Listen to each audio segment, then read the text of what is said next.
So, ladies and gentlemen, I want to talk about the fact that there are no true atheists. None. Not a single one. Put your hand up if you describe yourself as an atheist or an agnostic. So I'm not talking to an audience with any atheists or agnostics in it, so this will be for the people that watch on camera later. But the atheist worldview denies that there is a God, denies that there is meaning to the universe. Because if there is no God, there is no meaning. Richard Dawkins put it best when he said these words. He said this. Bear with me.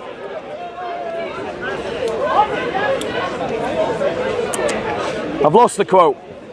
Right, he said this, that the universe that we observe has precisely the properties we should expect if there is at bottom no design, no purpose, no evil, no good, nothing but pitiless indifference. The universe that we should expect to see if there is no God is a universe without meaning, filled with pitiless indifference. And if the universe is filled with pitiless indifference and there is no good, no bad, then that means that our lives are meaningless lives. They have no purpose. They have no design. They have no end goal. No, they are just machines by which we pass on DNA, is how Richard Dawkins describes it. But every atheist in the world and every agnostic in the world attempts as best as they can to live a life of meaning. They uphold concepts like good and bad. They pursue goals. Why?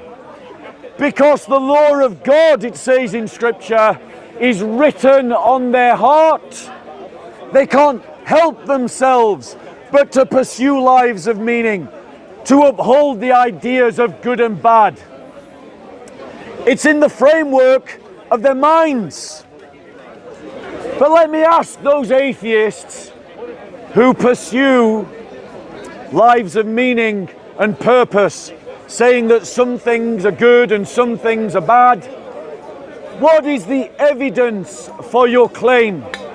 Where is your evidence that meaning exists, or that the things that you assert to be good or bad, that the concept of good or bad exists? You have no evidence empirically of such things being realities, but you live your life according to those realities. And what does that demonstrate? It demonstrates the fact that we live our lives according to realities that cannot be empirically proven. In other words, you do not have to empirically demonstrate the existence of God for God to exist. God can exist as a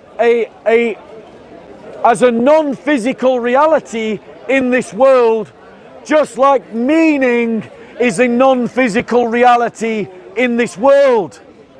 If it is unfair of me to say that you can believe in God without empirical proof, then I say to you, live like an atheist.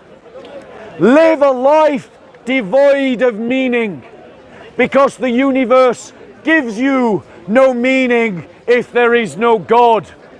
Live life without reference to good or bad, right or wrong, because the universe does not afford you the proofs that such things exist.